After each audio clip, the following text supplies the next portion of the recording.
வணக்கம். நான் grand master Priyadarshan Kannappan. இது chess Gaja YouTube channel.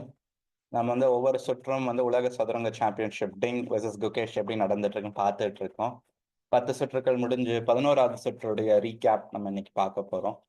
So போட்டி 14 சுற்றுக்களும் பொழுது 11வது சுற்று நம்ம வர்றோங்கிறது கிட்டத்தட்ட போட்டியின் முடிவை நோக்கி வந்துட்டு இருக்கோம். ஸோ நர்வ்ஸ் பதட்டம் அதிகமாகும் ஒவ்வொரு பிளேயருக்கும்.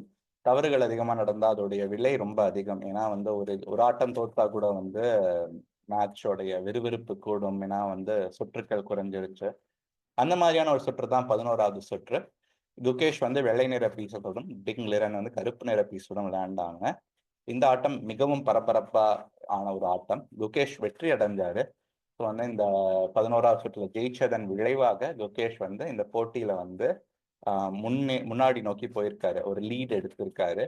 ஸோ டிங் எப்படியே வரப்போறாரு வரும் சுற்றுக்கள் நம்ம பார்க்கலாம். அதுக்கு முன்னாடி 11வது சுற்றுல அந்த வெற்றியை எப்படி சாத்தியமாச்சு, என்ன பண்ணாரு குகேஷ் அப்படிங்கிறத நம்ம இப்ப பார்க்க போறோம். பார்த்துடலாமா?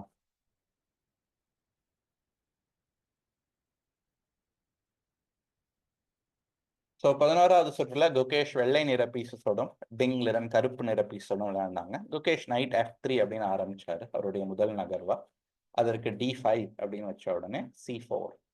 ஸோ இது ஒரு புது அப்ரோச் இந்த ஆட்டத்துல இது வரைக்கும் நடந்த சுற்றுக்கள்ல. ஏன்னா G3 அப்படின்னு ஒரு தடவை நம்ம பார்த்துட்டோம் 7வது ஆட்டத்துல இந்த போட்டியில. C4 அப்படிங்கிறது ஒரு புது நகர்வை நோக்கி போறது. C4 நிறைய பேர் விளையாண்டுருக்காங்க. இது நமக்கு எல்லாருக்கும் தெரிந்த ஒரு ஐடியா தான்.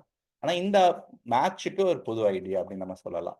இதற்கு டிங் D4 அப்படின்னு போறாரு. D4ல E6 மாதிரியும் விளையாண்டுருக்கலாம். D4 அப்படின்னு போனது நம்ம பெனானி அப்படின்னு சொல்லுவோம். பெனானி பென்கோ அப்படின்னு ஒரு பான் ஸ்ட்ரக்சர் இருக்கு. அதை நோக்கி ஆட்டத்தை நகர்த்துறாங்க. அதுவும் ரிவர்ஸ் தி பெனானி பென்கோ ஸ்ட்ரக்சர். இந்த இடத்துல குகேஷ் B4 அப்படின்னு விளையாடுறாரு.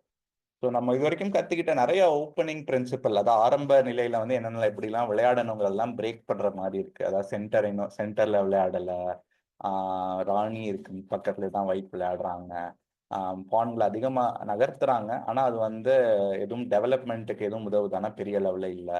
ஸோ இதெல்லாம் இப்படி நம்மளும் விளையாடலாமா? நான் ஒரு 1500 1600 700 என்னோட ரேட்டிங் இருக்கு, நானும் இப்படி விளையாடலாமா அப்படின்னு யோசிச்சு பார்த்தேன். ஒரு கேள்வி உங்களுக்கு வரலாம்.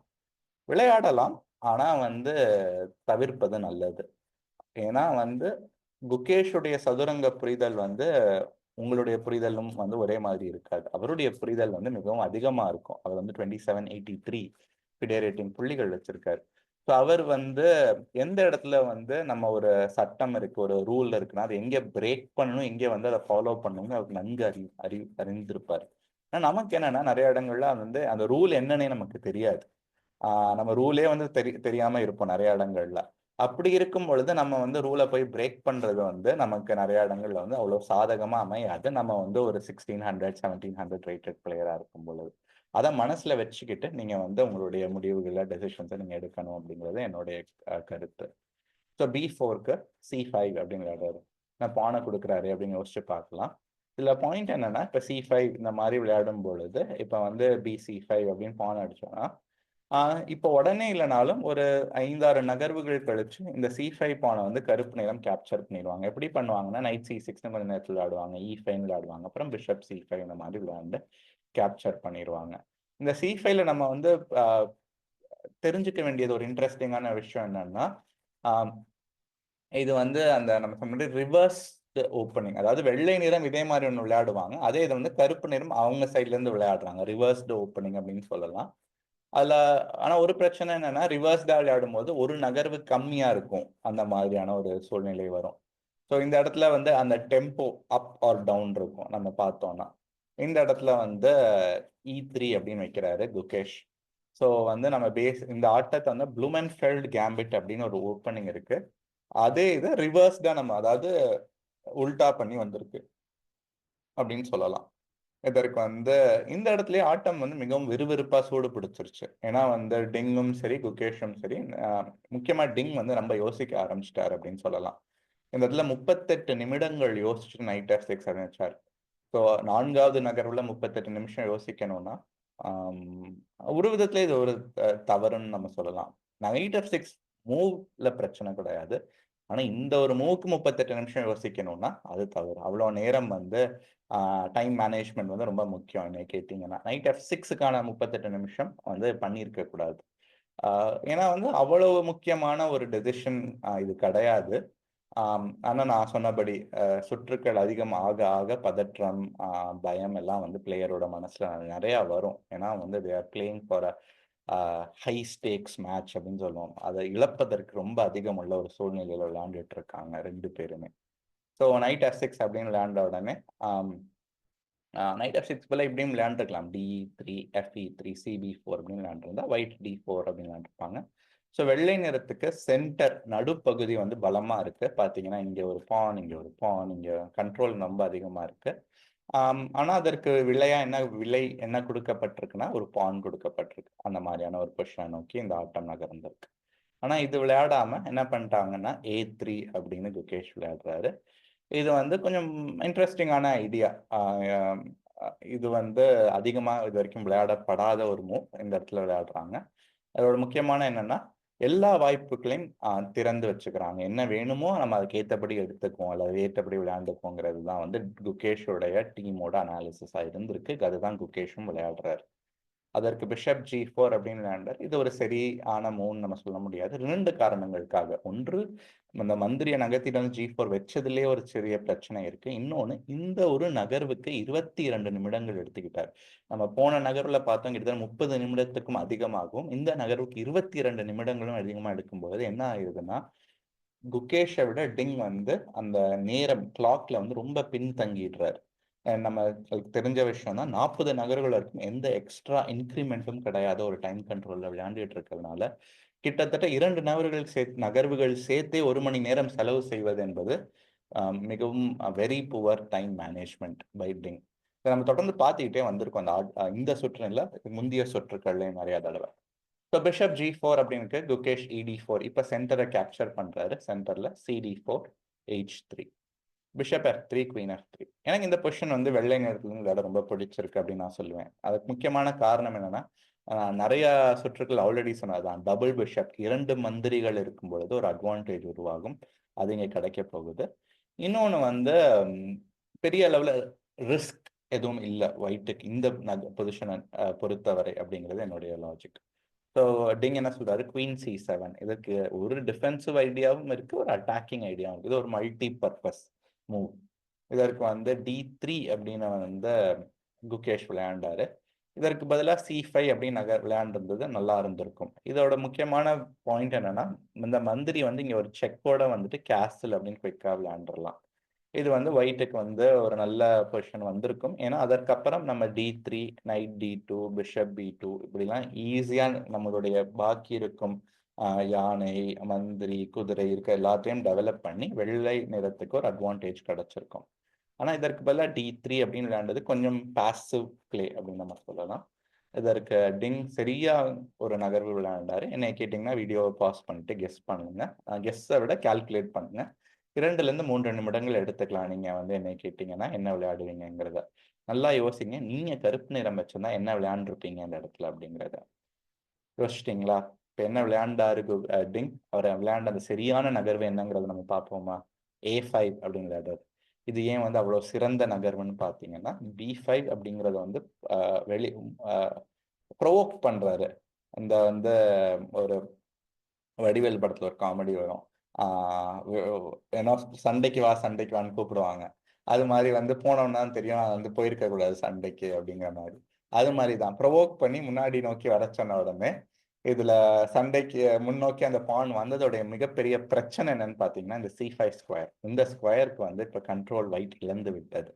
அந்த இழப்பின் காரணமாக என்ன பண்ண போறாருன்னா டிங் நைட் B7 வச்சுட்டு இன்னும் 3 நகர்வுகளை நைட் C5 வரப்போறாரு. ஸோ இங்க வந்த உடனே குகேஷ் வந்து ஒரு விதமான பதற்ற நிலையை நோக்கி போயிட்டார் அப்படின்னு சொல்லலாம். ஏன்னா இந்த இடத்துல கிட்டத்தட்ட 1 மணி நேரம் யோசிச்சுட்டு குகேஷுக்கு வந்து என்ன பண்றதுன்னு தெரியல. அதனால தான் 1 மணி நேரம் யோசிச்சாரு. அண்ட் பிரச்சனை என்னன்னு பார்த்தீங்கன்னா, நைட் அந்த C5க்கு வந்ததற்கு அப்புறம் கருப்பு நிற ஸ்கொயர்கள் எல்லாத்துலயுமே வந்து பிளாக் சைடு கருப்பு நிற பீசஸ் எல்லாம் கருப்பு நிற ஸ்கொயர்களை ஸ்ட்ராங்கா கண்ட்ரோல் பண்ண ஆரம்பிக்க போறாங்க. அது நடக்க போகுது. அண்ட் வந்து இந்த வெள்ளை நிற பிஷப், அந்த டபுள் பிஷப்ல இந்த பிஷப் F1 பிஷப் சரி சமமான ஈக்குவலன்ட் கருப்பு நிற பீசஸ்ட இல்ல. ஆனா அதை வந்து வெள்ளை நிறத்துல பெருசா எதுவும் உபயோகிச்சுக்க முடியாதுங்க மாதிரி ஒரு சூழ்நிலை இருக்கு. இப்போ இங்க என்ன பண்றாரு குகேஷ் வந்து யோசிச்சுட்டு, நம்ம இந்த பிஷப்பை எப்படியாவது வந்து தான் பண்ணி ஆகணும், அது ஒரு உருப்படியான ஒரு ஸ்கொயருக்கு கொண்டு வரணும்ட்டு G3 அப்படின்னு வைக்கிறார். சரி, இந்த H1 A8 டயக்னலுக்கு கொண்டு வருவோம், இந்த டயக்னல் வந்துட்டா ஏதாவது ஒரு வாய்ப்பு உருவாக்க முடியுமான ஒரு எண்ண ஓட்டத்துல விளையாண்டாரு. நம்ம போக போக பார்ப்போம் அதுல வந்து ஒரு சில விஷயங்களை உருவாக்கவும் செஞ்சாரு குகேஷ். நைட் C5 அப்படின்னு விளையாண்டாரு. Bishop G2. இந்த இடத்துல என்னைய கேட்டீங்கன்னா மிகவும் டக்குன்னு நம்ம விளையாடுவோம். கருப்பு நிறம் வச்சிருக்கோம்னா E5 அப்படின்னு விளையாடுவோம்.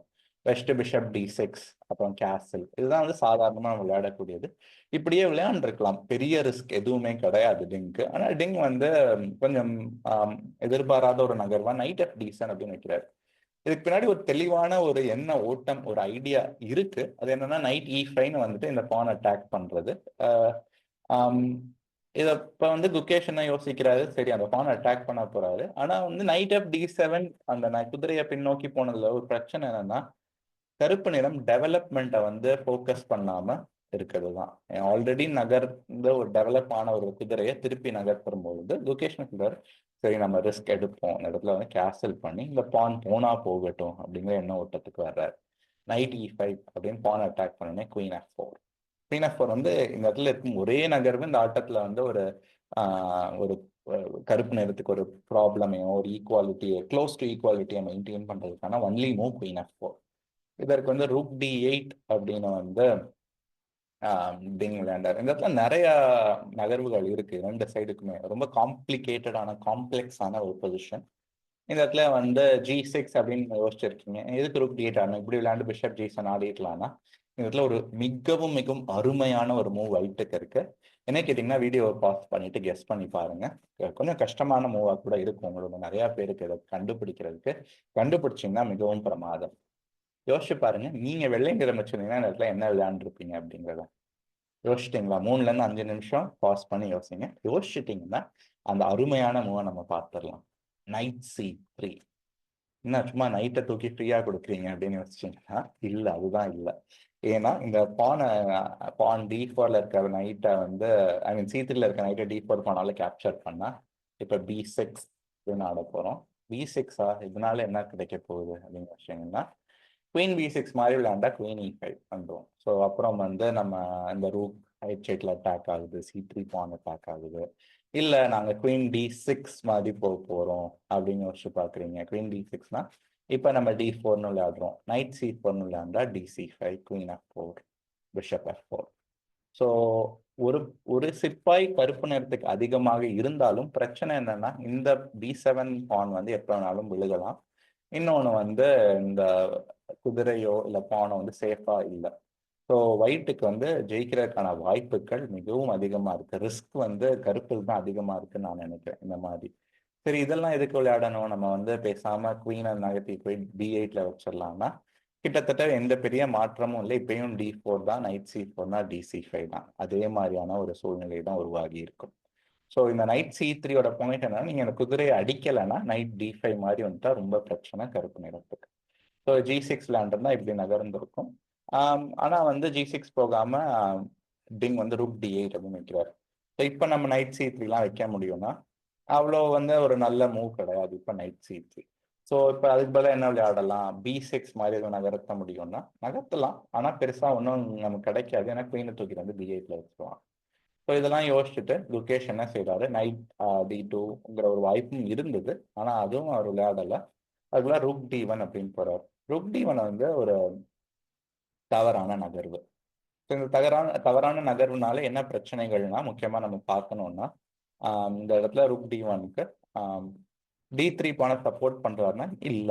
ஏன்னா அந்த D3 பானை வந்து டாக்டிக்கலா சப்போர்ட் பண்றாரு. ஆனா வந்து அந்த பான் எப்படி இருந்தாலும் ஒரு பாயிண்ட்ல அது வீக்கான பான் தான். அது டாக்டிக்கலா சப்போர்ட் பண்றாருன்னா என்ன சொல்ல வரேன் அப்படின்னா, இப்படி எதுவும் நம்ம கேப்சர் பண்ணோம்னா ரூக் D3 இருக்கு, நைட் D3 பண்ண முடியாது, ஏன்னா குயினை கேப்சர் பண்ணிடுவாரு, அங்க ஒரு பின் இருக்கு. அந்த டாக்டிக்கல் லாஜிக்னால தான் ரூக் D1 வந்து குகேஷ் விளையாடுறாரு. இதற்கு G6 அப்படின்னு விளையாண்டாரு, இல்லை E6 அப்படின்னு விளையாண்டுருக்கணும். E6ஓட வந்து ரொம்ப சிம்பிளான ஐடியா தான். அடுத்த நகர்ல பிஷப் D6 மாதிரி வச்சுட்டு அதுக்கப்புறம் D3 பண்ண நான் கேப்சர் பண்றதுக்கான முயற்சிகள் எல்லாத்தையும் எடுப்பேன் அப்படிங்கிறது. அப்புறம் கேஸ்லிங்கும் வந்துடும். முக்கியமா பாத்தீங்கன்னா இந்த யானை, இந்த குதிரை, இந்த மந்திரிலாம் பெருசா எங்கேயும் டெவலப்பே ஆகல. ஆனா கருப்பு நிறம் டெவலப்மெண்ட்டை கம்ப்ளீட் பண்ணிடுவாங்க. So white will still be in the opening phase, but கருப்பு நிறம் மிடில் கேமை நோக்கி வந்துருவாங்க ஃபுல்லி டெவலப்ட் பீஸ் பொசிஷனோட. அதை நோக்கி போயிருக்கலாம். அதுக்குள்ள G6 அப்படின்னு வந்து டிங் விளையாண்ட உடனே A4. A4 வந்து ஒரு சிறந்த நகர்வு. ஏன்னா வந்து இந்த பிஷப்பையோ இல்ல குதிரையையோ அந்த A3 ஸ்கொயரை நோக்கி கொண்டு போறாரு யுகேஷ்.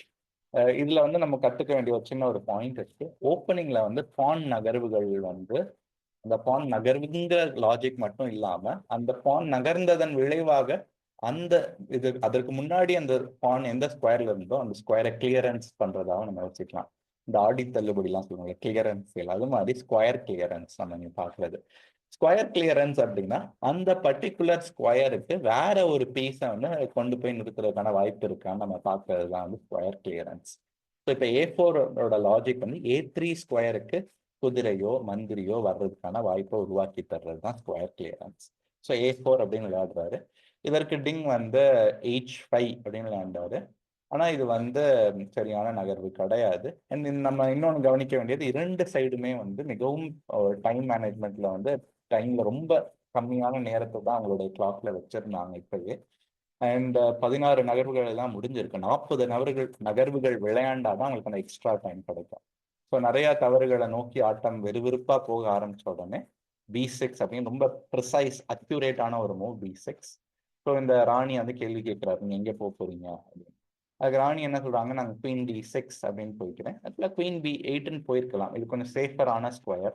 முக்கியமா அதோட பாயிண்ட் என்னன்னா, இப்போ பிஷப் A3 அந்த மாதிரி எதுவும் போனா இப்போ night D3, queen D2, very complicated position. தவறுகள் வந்து ரொம்ப எளிதில் பண்ணக்கூடிய ஒரு எந்த லெவல்லனாலும், ஏன்னா வந்து சிமெட்ரியே இல்லை, நம்ம ஒரு ஏசிமெட்ரிக்கல் பொசிஷன். ஏசிமெட்ரிக்கல்னா பான் ஸ்ட்ரக்சர், இரண்டு வெள்ளைக்கும் கருப்புக்கும் உள்ள சிப்பாய்கள் வந்து ஒரே மாதிரியான ஒரு சூழ்நிலையில இல்லை, வேற வேற மாதிரி இருக்கு. இன்னொன்று வெள்ளைக்கு பார்த்தீங்கன்னா இரண்டு மந்திரிகள் இருக்காங்க, கருப்புக்கு வந்து இரண்டு குதிரைகள் இருக்காங்க. ஸோ இவ்வளோ வித்தியாசங்கள் இருக்கும் பொழுது அந்த சிமெட்ரி இல்லாததுனால நிறைய காம்ப்ளிகேஷன்ஸ் உருவாக போகுது இந்த பொசிஷன்ல. ஸோ அதை தான் நம்ம பார்த்துட்டு இருக்கோம். ஸோ இந்த இடத்துல நைட் B3 மாதிரி வச்சு நம்ம யானையை கேப்சர் பண்ணிட முடியும்னா பண்ணலாம். ஆனால் வந்து அது வந்து நல்ல ஒரு விஷயம் கிடையாது. ஏன்னா சும்மா வந்து குதிரையை நகர்த்தினாலே இந்த A1ல இருக்கும் கருப்பு நிற குதிரை மாட்டிக்கிச்சு, வெளியில வர முடியாம மாட்டிக்கிச்சு. ஸோ இந்த மாதிரி வந்து குயின் B8னா போயிருக்கலாம், வெறுப்பான ஒரு பொசிஷன். கம்ப்யூட்டர் வந்து ஈஸியாக அதை ஹேண்டில் பண்ணிடும், அதையும் புரிஞ்சுக்கணும். கம்ப்யூட்டர் வந்து இப்போ சில நம்ம பார்க்குற பொசிஷன்லாம் வந்து அனலைஸ் பண்ணிங்கன்னா கம்ப்யூட்டர் ரொம்ப எளிதாக அதற்கான பதில் கொடுத்துரும். ஆனால் அதே இது வந்து அந்த சூழ்நிலையில நம்ம யோசிச்சு அதில் இருக்கும் எல்லாத்தையும் கணிச்சு இல்லை வந்து நம்ம வந்து கால்குலேட் பண்ணி விளையாடுறது வந்து அவ்வளோ எளிதில்லை, சுலபமான ஒரு விஷயமே கிடையாது. இப்போ கம்ப்யூட்டருக்கு சுலபமா இருக்கிறது வந்து மனிதர்களுக்கு சுலபமா இருக்கணுங்கிற எந்த ஒரு அவசியமும் கிடையாது. அது எப்பயுமே சுலபமாகவும் இருக்காது. கம்ப்யூட்டருக்கு சுலபமா இருந்தால் மனிதர்கள் அதை கண்டுபிடிப்பாங்க, நம்ம எதிர்பார்க்க முடியாது. அதனாலதான் இந்த வேர்ல்ட் சாம்பியன்ஷிப்போ ஏதோ ஒரு பெரிய ஸ்ட்ராங் கிராண்ட் மாஸ்டர் விளையாடும் ஒரு மேட்சை வந்து நீங்க ஒரு இந்தியன் அனாலிசிஸோட லைவாவோ இல்லை ஆட்டம் முடிஞ்சதுக்கு அப்புறம் பார்த்தீங்கன்னாலும் இதுதானே விளையாண்டுருக்கலாமே, இதை மிஸ் பண்ணிட்டாங்களே, இவ்வளோ எளிதா இருக்கேன், நான் கூட கண்டுபிடிச்சிருப்பேன் அப்படின்னு யோசனை தோணும். ஆனா கண்டுபிடிக்கிறது அவ்வளோ எளிது கிடையாது. அதுதான் வந்து நம்ம தெரிஞ்சுக்க வேண்டிய விஷயம், புரிஞ்சுக்க வேண்டிய ஒரு முக்கியமான விஷயம். ஸோ இந்த இடத்துல B6க்கு வந்து 17வது நகர்வுல குயின் D6 அப்படின்னு வைக்கிறாரு. இப்போ பிஷப் A3 அந்த சொன்ன ஒரு 2 நகர்வு ஸ்கொயர் கிளியரன்ஸ், அந்த A3 ஸ்கொயரை வேற ஒரு பீஸ் யூஸ் பண்ண போறாரு. இதோ அந்த இடத்துல பிஷப் வந்து A3 வந்து அமர்ந்துச்சு. இதுக்கு பிஷப் A6 அப்படின்னு அதாவது ஒரு டெம்போவோட டெவலப் பண்றாரு பிங் அவருடைய பிஷப்பை. Bishop C5, queen C5, queen E4. So இந்த இதில் கொஞ்சம் காம்ப்ளிகேஷன்ஸ் கொஞ்சம் கிளியர் ஆயிடுச்சு. மெட்டீரியல் வைஸும் பார்த்தீங்கன்னா இப்போ இரண்டு பக்கங்களுக்கும் ஒரு குதிரை மந்திரி தான் இருக்கு, டபுள் பிஷப் அட்வான்டேஜ் இல்லை. ஆனால் கவனிக்கக்கூடிய ஒரு விஷயம் வந்து B6ல இருக்க வெள்ளையோட பானும் B7ல இருக்க கருப்பு நிற பானும் என்ன ஆக போகுது அப்படிங்கிறது ஒரு முக்கியமாக நம்ம கவனிக்க வேண்டிய ஒரு விஷயம். இதுதான் நம்ம பார்க்குறோம். ஸோ இந்த இடத்துல நைட் C6 அப்படின்னு விளையாண்டு B7 பானை காப்பாத்துறாரு. இப்போ நைட் A3, அந்த A3 ஸ்கொயர் பாருங்க, முதல்ல பிஷப் வந்தது, பான் நகர்ந்ததுக்கு அப்புறம் இப்போ குதிரை அந்த இடத்துக்கு வருது. குதிரை அங்கே வந்து அங்கேருந்து B5 நோக்கி கூட போக போகுது. ஸோ அந்த A3 3 ஸ்கொயர் வந்து எவ்வளோ நல்ல ஒரு ஸ்கொயர் கிளியரன்ஸா A4 ஆடினவுடனே ஆகுதுங்கிறத நம்ம புரிஞ்சுக்கலாம். நம்மளும் இந்த மாதிரி விஷயங்களை நம்மளுடைய ஆட்டத்திலையும் வந்து நம்ம ரொம்ப உபயோகிச்சு பலன் பெறணுங்கிறது தான் என்னுடைய கருத்து. ஸோ ரூக் D7 அப்படின்னு விளையாடுறாரு. ஆனால் இது வந்து சரியான ஒரு இது இல்லை. கேசல்னு ஆடிருக்கலாம். சிம்பிளா ராஜாவை கேசல் பண்றதுல என்ன தப்பு? பண்ணிட்டு அதுக்கப்புறம் என்ன நடக்குது அப்படின்னு பார்த்தீங்கன்னா, இந்த மாதிரி ஒரு ஆட்டம் நகர்ந்திருக்கலாம். This is a fairly equal position. அதாவது பெரிய அளவுல 2 பக்கங்களுக்கும் வாய்ப்பு இல்லாம ஆட்டம் இன்னும் ஒரு 5-10 நகர்வுகள்ல ஒரு சமநிலை, ஒரு டிராவை நோக்கி நகர்ந்திருக்கிறதுக்கான வாய்ப்பு அதிகமான ஒரு பொசிஷன். ஆனா ஒயிட்டுக்கு கொஞ்சம் ப்ரெஷர் இருக்கு, இல்லைன்னு சொல்ல. White have some initiative on the black side. முக்கியமா ஏன்னா இந்த B7 பான்லையும் D4 பான்லையும் ஒரு ஒரு அழுத்தத்தை ஒயிட்டால தொடர்ந்து கொடுக்க முடியும். ஏன்னா பாத்தீங்கன்னா எவ்வளவு அழுத்தம் இங்க உருவாகுது பாருங்க. இந்த ரூக்கையும் இப்படி கொண்டு வந்துட்டா மிகவும் அதிக அழுத்தம் அந்த B7 பான் மேல விழுகும். ஸோ வாய்ப்புகளை உருவாக்கலாம். ஆனா டிங்கால வந்து அதெல்லாம் ஹேண்டில் பண்ணியிருக்க முடியும். ஆனா அதற்கு பதிலாக டிங் என்ன சொல்றாரு, நான் முதல்லயே அந்த B7 பானை வந்து நான் சப்போர்ட் பண்றேன் ரூக் D7 வச்சுன்னு. இதுல என்னன்னா ஆட்டம் எப்படி நகருதுன்னா நைட் C2 அப்படின்னு போறாரு. ஸோ பாயிண்ட் என்ன நைட் C2னா இந்த D4 பான் மேல ஒரு சிறிய ஒரு அழுத்தத்தையும் கொடுத்துட்டு ரூக் B1 அப்படின்னு விளையாட போறாங்க அடுத்த நகர்வு. நைட் A3ல இருக்கிற ரூக் B1 விளையாண்டா குவீன் டேக்ஸ் A3 அந்த குதிரையை நம்ம இழந்துடும். அதனால நைட் C2 முதல்ல விளையாண்டுட்டு இப்ப ரூக் B1. இதற்கு குவீன் C7 அப்படின்னு போறாரு.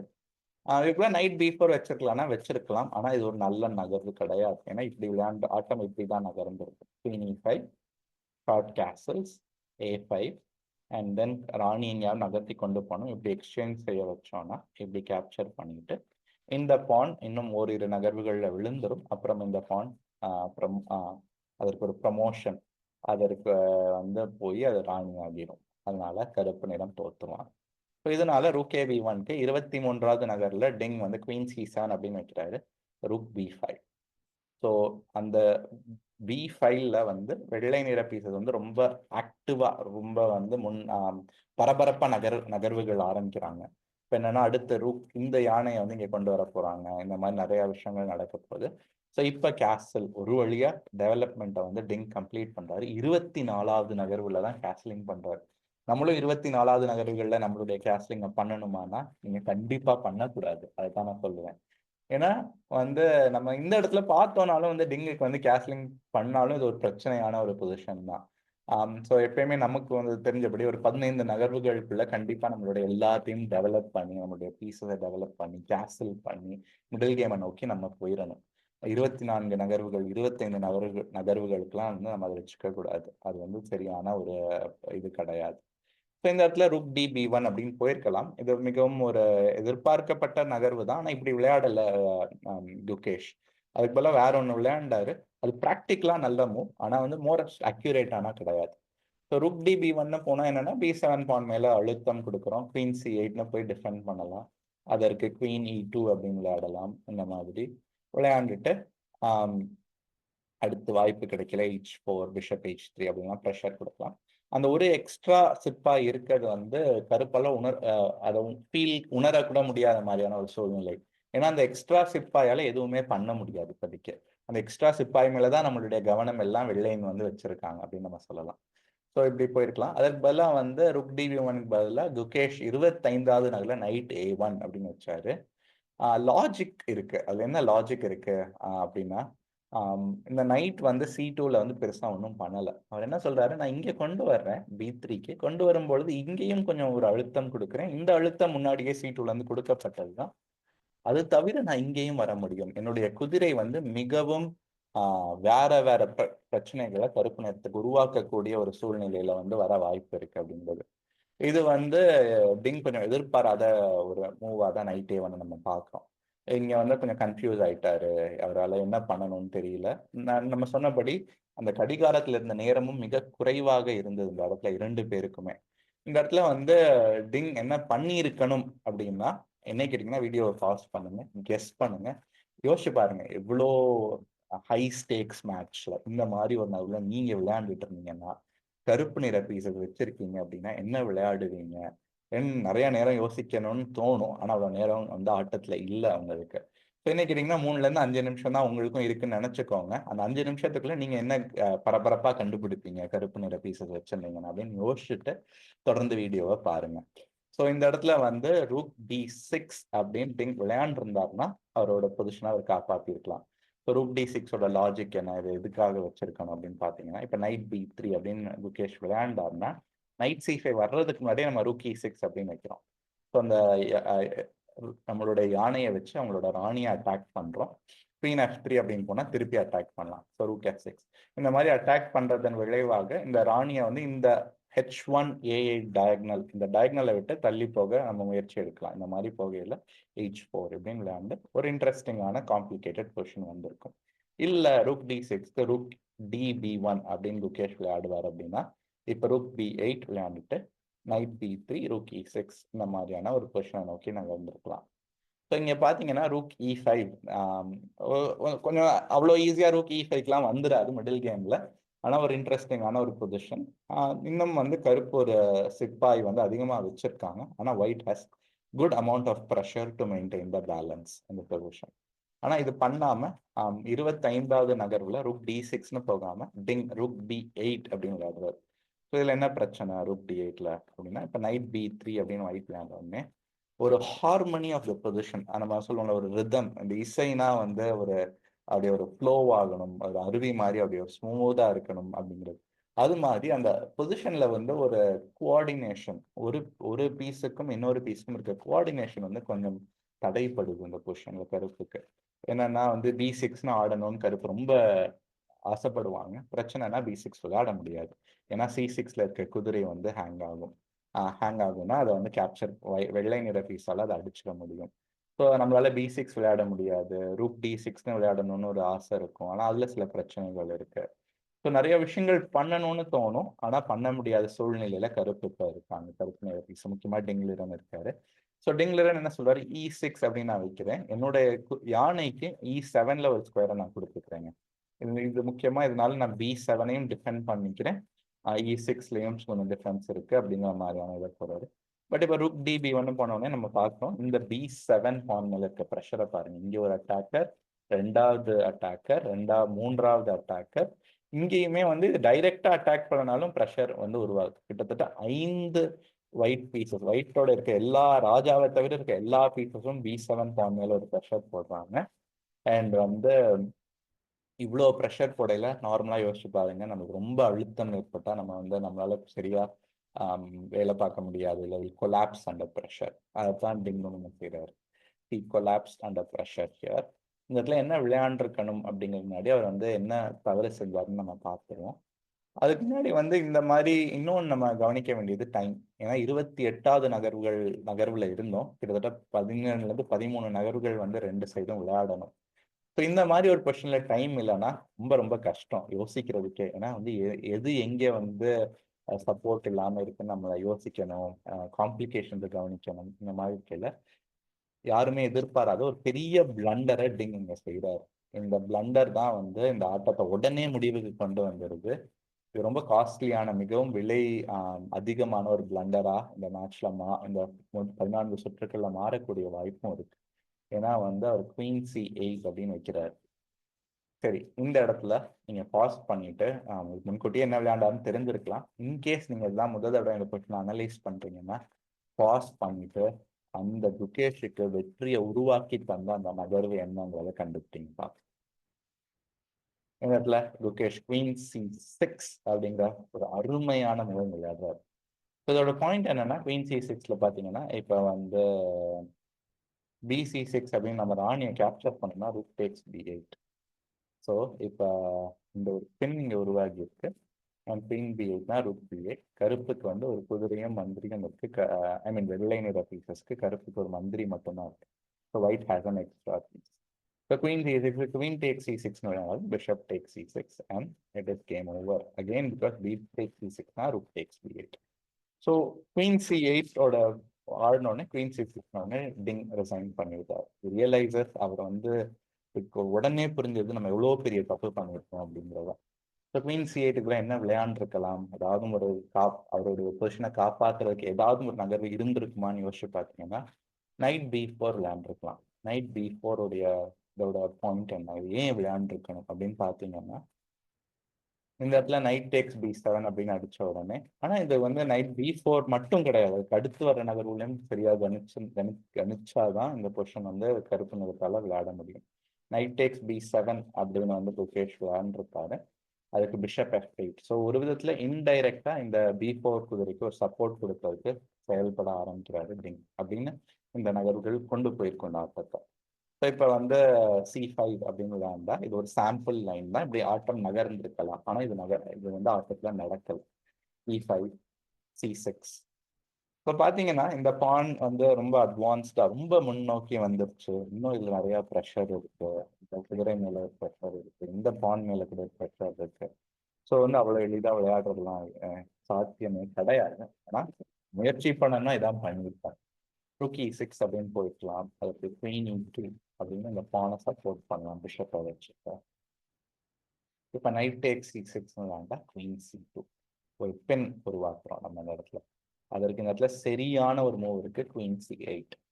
குயின் C8ஓட லாஜிக் என்னன்னா, இப்போ நீங்க நைட் டேக்ஸ் A5 விளையாண்டால் போன நகர்வுல பார்த்தா ராணிக்கு சப்போர்ட் இல்லாம இருந்தது. C8 போனதுனால ராணிக்கு வந்து யானை அந்த B8ல இருக்கும் யானை சப்போர்ட்டா இருக்கு. அதனால night A5 அடையில night tax A5 நம்ம விளையாண்டுட்டு இந்த மாதிரியான ஒரு பொசிஷன் வந்து இந்த பொசிஷனும் பார்த்தீங்கன்னா என்னன்னு கேட்டிங்கன்னா வெள்ளை நிற பீசஸ் தான் வந்து it's very easy to play. ஏன் ஈஸி டு பிளேனா A4ல இருக்கும் அந்த பான், பாஸ்ட் பான், நம்ம சொல்ற பாஸ்ட் பான் வந்து ஈஸியா நகர்தல் முன்னோக்கி நகர முடியும். A5, A6, A7 வந்து ஈஸியா நகர முடியும். அதை தடுக்கிறது அவ்வளவு சுலபம் இல்லை. இப்போ இந்த மாதிரி ஒரு சூழ்நிலையில கண்டிப்பா வெள்ளை நிறத்துக்கு தான் ஜெயிக்கிறதுக்கான வாய்ப்புகள் இருக்கு. ஆனா அட்லீஸ்ட் வந்து ஒரு டிராயிங் சான்ஸ் கருப்பு அப்படிங்கிறது இருந்திருக்கும் விளையாண்டிருந்தா. ஆனா இது எதுவுமே 28வது நாள்ல நைட் B4 விளையாண்டிருந்தால் தான் உருவாகி இருக்கும். இது எதுவுமே இல்லை. ஏன்னா குயின் C8ன்னு வச்சாரு, ஆட்டம் உடனே முடிஞ்சிருச்சு. குயின் C6 விளையாண்ட உடனே 29 நகர்வுகள் தான், மிகவும் விறுவிறுப்பான ஒரு ஆட்டம். தவறுகள் இரண்டு சைட்லயும் நிறைய தவறுகள் 29 மூலம் பண்ணியிருக்காங்க.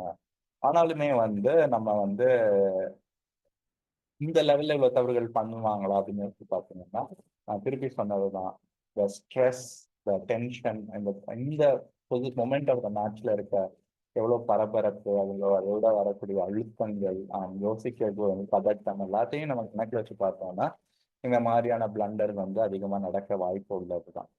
சரி, 11 சுற்றுகள் முடிஞ்சிருச்சு. 11ஆவது சுற்றுல குகேஷ் ஜெயிச்சதன் விளைவாக 6 புள்ளிகளுடன் டிங்லரன் 5 புள்ளிகளுடன் இருக்காரு. ஸோ இப்போ வந்து குகேஷ் ஜெயிச்சிருவாரா வேர்ல்ட் சாம்பியன்ஷிப்? ஆனா நான் முதல் சுற்றப்ப நான் சொன்னேன், என்னுடைய கணிப்புப்படி 13வது சுற்றின் இறுதியில மேட்ச் முடிஞ்சிடும், குகேஷ் ஜெயிச்சிருவாரு அப்படின்னு. அப்ப வந்து அப்படிதானா ஜெயிச்சிருவாரானா? நம்ம இன்னொன்னு கவனிக்க வேண்டியது என்னன்னா, இதே மாதிரியான ஒரு சூழ்நிலை தான் வந்து 2 வருடங்கள் முன்னாடி நடந்த வேர்ல்ட் சாம்பியன்ஷிப் மேட்ச் டிங்க்கும் நெப்போமியாஷிக்கும் நடந்தது. அதுலயுமே 12வது சுற்று வரும் பொழுது டிங் வந்து கொஞ்சம் பின்னடைவுல தான் இருந்தார். அது 12வது சுற்றுல ஜெயிச்சு மேட்சை வந்து ஒரு ஈக்குவலைஸ் பண்ணி தான் அவர் வந்து ஜெயிச்சார் அந்த வேர்ல்ட் சாம்பியன்ஷிப்பை. ஸோ இந்த மேட்ச் வந்து இன்னும் முடியலை, ஏன்னா 3 சுற்றுகள் இன்னும் என்ன வேணாலும் நடக்கலாம். ஏன்னா இப்ப புக்கேஷுக்கும் ஒரு சிறிய பதற்றம் இருக்கும், நம்ம வந்து இந்த லீடை வந்து தக்க வச்சுக்கணும், தக்க வச்சாதான் நம்மளால ஜெயிக்க முடியுங்கிறது. ஸோ வந்து இன்னும் என்ன வேணாலும் நடக்கலாம். நம்ம வந்து பொறுத்திருந்து தான் பார்க்கணும் 12வது சுற்றுல. இன்னொன்று முக்கியமாக கவனிக்க வேண்டியது என்னன்னா, டிங்குக்கு இன்னும் 2 வெள்ளை நிற பீசஸ் விளையாடுறதுக்கான வாய்ப்பு இருக்கு. குகேஷுக்கு 1 தான் இருக்கு, ஒரு சுற்றுல தான் இருக்கு. அந்த 2 வெள்ளை நிற பீஸ் இருக்கும் ஆட்டத்திலையும் டிங் வந்து இப்படியாவது ஏதாவது ஒரு வெற்றிக்கான வாய்ப்பை உருவாக்குவாரு, காம்ப்ளிகேட் பண்ணுவாருன்னு நம்ம கண்டிப்பா எதிர்பார்க்கலாம். அவர் உருவாக்க முயற்சி பண்றாருன்னா ஆட்டம் மிகவும் பரபரப்பா இருக்கும், மிகவும் வந்து இன்ட்ரெஸ்டிங்கா இருக்கும். நம்ம ஒரு பார்வையாளரா, ஒரு ஸ்பெக்டேட்டரா நமக்கு வந்து அதுல நிறைய கத்துக்கிறதுக்கான வாய்ப்புகள் இருக்கும். அதை நம்ம எப்படிங்கிறத வர்ற சுற்றோட ரீகேப்ஸ்ல நம்ம பார்ப்போம். இவ்வளவு நேரம் நீங்க பார்த்துட்டு இருந்தீங்கன்னா, இது செஸ்கதா யூடியூப் சேனல். நான் உங்க கிராண்ட் மாஸ்டர் பிரியதர்ஷன் கண்ணப்பன். என்னுடைய ஃபிடே ரேட்டிங் 2553. சில பேர் வந்து கமெண்ட்ஸ்ல உங்க வீடியோல கேட்டிருந்தீங்க உங்களோட ரேட்டிங் என்ன அப்படின்னு. இது செஸ்கதா யூடியூப் சேனல்ல தமிழ் மட்டும் இல்லாமல் ஆங்கிலம், இங்கிலீஷ்லையும் we have a lot of content. நாங்கள் வந்து இந்த வேர்ல்ட் சாம்பியன்ஷிப் மேட்சை தமிழ்ல ஏன் கவர் பண்ணணும்னு நினைச்சோம்னா, இங்கிலீஷ்ல வந்து அதிகமான content, already a lot of content in English of the world championship match, so you can definitely watch it over there on those other channels or streams. and there's only very little or few content that's in Tamil. That's why we are doing this in Tamil. But we'll definitely be having a lot of interesting English content that we already have, and we will be producing more in the future as well. So இந்த சேனலை பார்த்துட்டு இருக்கவங்க வந்து உங்களுடைய ஆதரவை தொடர்ந்து தாங்க, support பண்ணுங்க, லைக் பண்ணுங்க. இல்லை உங்களுடைய நண்பர்கள் யாராவது அவங்களுக்கும் செஸ் பற்றி கற்றுக்கணும், ஏன்னா இந்த மாதிரியான வீடியோக்கு பார்க்கும்போது உங்களோட செஸ் புரிதல் கண்டிப்பாக வந்து அதிகமாகுங்கிறது என்னுடைய நம்பிக்கை. அதுக்காக தான் நாங்கள் இந்த வீடியோஸ் பண்ணுறோம். உங்களுடைய தொடர்ந்து ஆதரவுக்கு மிகவும் நன்றி. தொடர்ந்து சப்போர்ட் பண்ணுங்க. நன்றி, வணக்கம்.